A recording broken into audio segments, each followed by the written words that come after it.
aking Vice Presidente, sa aking mga senador at kongresista, at sa inyong lahat na handang makinig sa aking sona. Isang maganda at mapayapang umaga sa ating lahat. Halos ilang buwan na din magmula nang ako'y inyong iluklok bilang inyong presidente.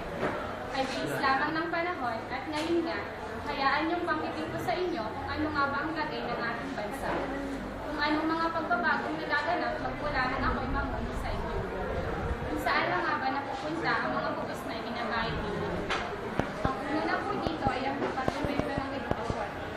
Na siyang ating armas upang tayo ay mamahamon sa kahirapan.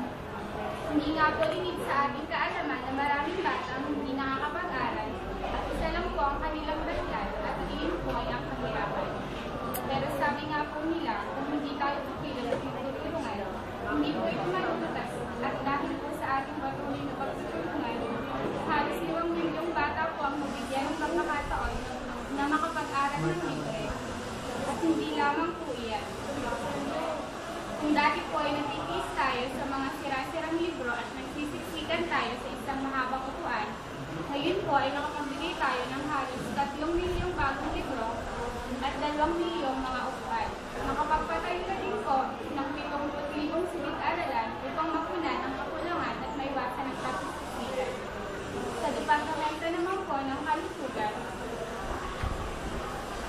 tayo po ngayon ay nakakaranas ng kalat-kalat na pagbulag at kung hindi naman po ay sumusunod ang paging dumadating.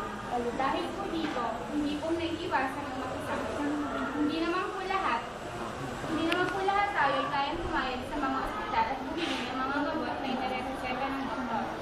Pero ngayon po, 90% ng mga Pilipino ay miyembro na ng PhilHealth.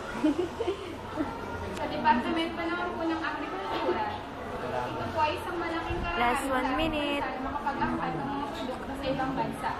Katulad na lamang po ng bigas na kung dati ay tayo umaangkat sa ibang bansa, tayo na po ngayon ang pinupuhanan ito. Malaki na din po ang naiangat ng porsyento ng mga walang trabaho sa ating bansa. Halos 30% po nito ay may mga siguradong trabaho. Ang ating kapwa Pilipino na kapagtapos ng may mga degree na ang ubos sa kanilang pinag-aralan. Isasama ko na din po dito ang pag-aproba po sa RH Bill na kung saan sa pamamagitan ito ay makakatulong ito upang kahit papaano ay maiwasan ang paglaki ng ating populasyon at makatutulong sa mag-asawa na maging mulat sa isang responsableng pagmamagulang.